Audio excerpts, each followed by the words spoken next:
नमस्कार दोस्तों।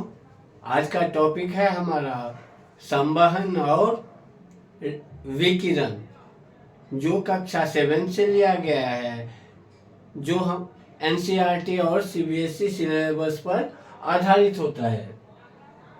इस टॉपिक को स्टार्ट करने से पहले यदि आपने हमारे चैनल को सब्सक्राइब नहीं किया है तो प्लीज़ सब्सक्राइब कर दीजिए।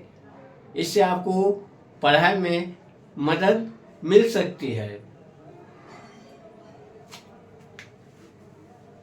संवहन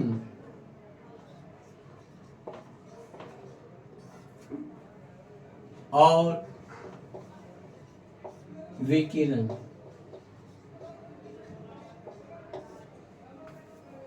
कन्वेक्शन एंड रेडिएशन।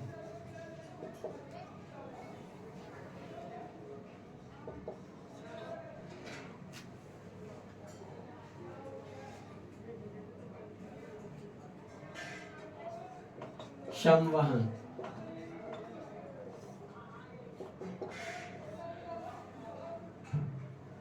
ऊष्मा का एक स्थानांतरण होता है। यदि पानी को हम किसी बर्तन में गर्म करते हैं तो सबसे नीचे का जो सबसे निचला हिस्सा होता है, यहाँ का पानी गर्म होकर ऊपर उठती है और इसके जो नियर बाय होते हैं, बगल वाले पानी की जगह होती है, खाली जगह को वो घेर लेती है। और इस तरह से जब पूरा परिक्रम चलता रहता है जब तक पूरे बर्तन का पानी गर्म ना हो जाए। तो ऊष्मा का इस तरह के जो स्थानांतरण होते हैं उसे हम संवहन कहते हैं।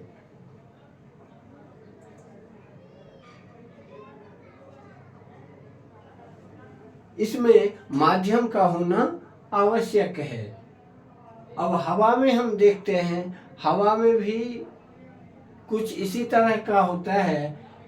जब हवा गर्म होती है वो ऊपर उठ जाती है और जो ठंडी हवा होती है वो उस तरफ बहना शुरू कर देती है। इसका समुद्र के पड़ोस में जो रहने वाले हैं, समुद्री तटीय जो जगह होती है उस पे इस तरह की घटना आपको देखने को मिलेगी। जो दिन के समय स्थल भाग बहुत जल्दी गर्म हो जाता है जलीय जगह के अपेक्षा, जिस वजह से जो स्थल वाले जगह होते हैं वहाँ की हवा जल्दी गर्म हो जाती है और ऊपर उठ जाती है और समुद्री ठंडी हवा स्थल की ओर बहना शुरू कर देती है, जिसे समुद्री समीर या समुद्र समीर के रूप में सी ब्रीज,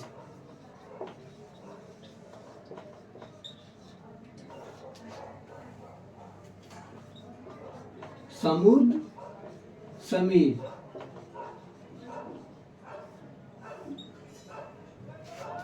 दिन के समय स्थल जल की अपेक्षा जल्दी गर्म हो जाती है और ये हवाएं ऊपर की ओर उठ जाती है।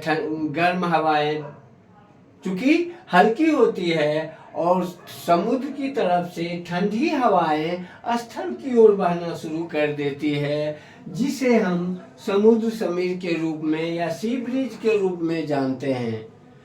ठंड में रात को ठीक इसी तरह से स्थल भाग जल्दी ठंडी हो जाती है और समुद्र की जो हवाएं हैं वो थोड़ा देर से ठंडी होती है। अब समुद्र की गर्म हवा ऊपर उठती है और स्थल की ठंडी हवा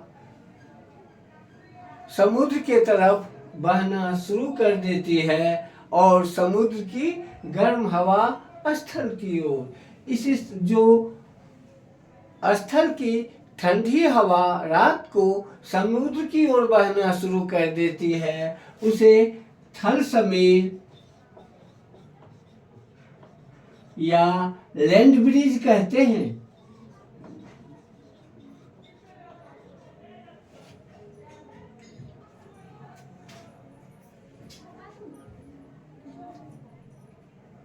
अब रेडिएशन, यदि हम सूर्य में धूप में खड़े होते हैं तो हम में गर्मी का अनुभव होता है।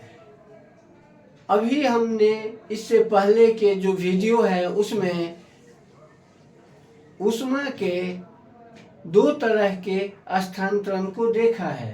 पहला चालन और दूसरा संवहन,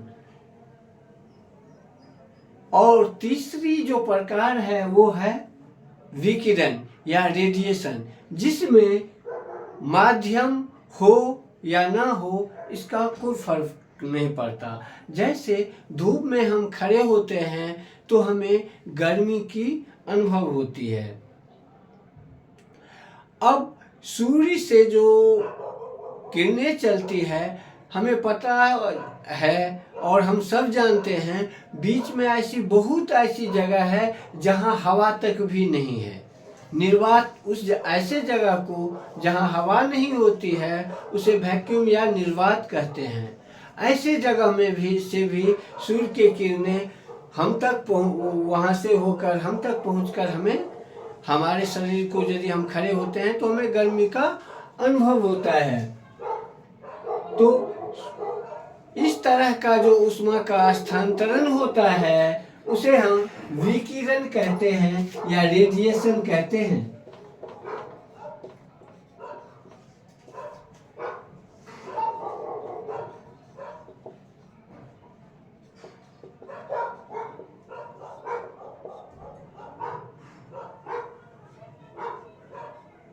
ऐसा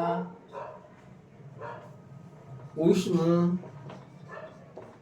का स्थानांतरण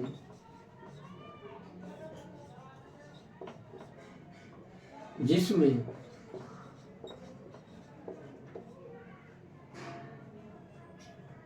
माध्यम की जरूरत नहीं पड़ती है।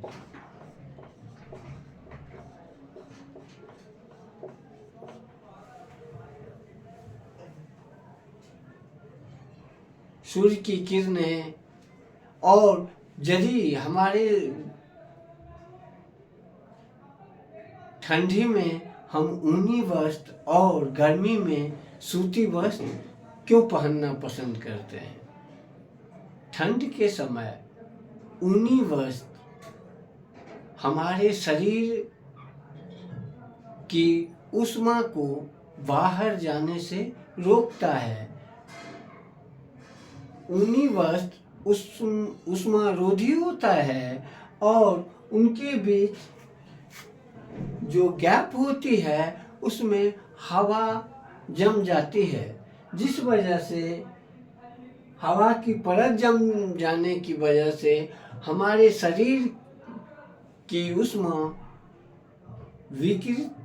विकिरण होकर बाहर, शरीर से बाहर वातावरण के परिवेश में नहीं जा पाती है और हमारे शरीर को गर्म रखती है। इसलिए हम ठंडी में ऊनी वस्त्र पहनना पसंद करते हैं। धन्यवाद। यदि वीडियो आपको अच्छी लगे तो चैनल को सब्सक्राइब कर दीजिए, वीडियो को लाइक कर दीजिए और छात्रों को शेयर कर दीजिए। धन्यवाद।